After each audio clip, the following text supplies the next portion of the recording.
L'action menée par les forces armées est à la hauteur des attentes de la population de l'Ituri. Un leader des ADF capturé avec plusieurs effets militaires à Kandoyi, dans la chefferie de Walese Vonkutu, au sud du Roumou, et 2 autres éléments de ces mouvements terroristes appréhendés dans la région des Boga lors des opérations ont été présentés ce mardi au gouverneur militaire de l'Ituri. Ces chefs rebelles et ces éléments opérés aux abords de la rivière Ituri, a dit le lieutenant Jules Ngongo, porte-parole de FARDC en Ituri. Les éléments sous vos commandements ont mené les opérations de fouilles dans la zone et ils ont mis la main sur messieurs autoproclamés Général Kasereka Kamate Germain.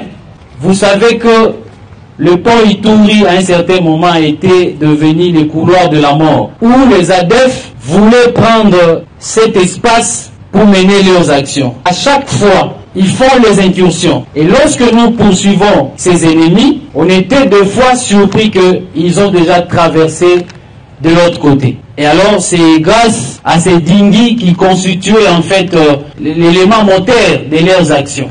Des parlementaires élus de l'Ituri qui ont pris part à cette présentation saluent la bravoure des forces armées déterminées à éradiquer l'insécurité en Ituri. Les députés nationaux Raymond Tchedia déplorent tout de même la présence massive des Congolais dans les rangs des ADF. Aujourd'hui, nous sommes contents de voir autour de 20 ADF, n'est-ce pas, capturés, nombreux, neutralisés par le gouvernement provincial. Donc c'est ça ce que nous attendons même de ces gouvernements provinciaux. Ce sont malheureusement nos frères. Et là, ça fait honte. Ça fait honte que ce sont nos frères qui seraient même plus nombreux dans les rangs des ADF que les étrangers. Au gouverneur militaire de l'Ituri, le lieutenant général Luboya Kashamadjoni, de profiter de cette occasion pour appeler les groupes armés locaux favorables au processus de paix de respecter leur engagement. Les Congolais ici en Ituri qui se sont engagés à la paix, notamment le Codeco, FR. Tutawapatete na pesa watakuya hivi, watafanya delimitation mzuri sana. Jitu yule asema Mombasa iko wapi, Leshia wapi, na territoire ya Wamba Leshia wapi.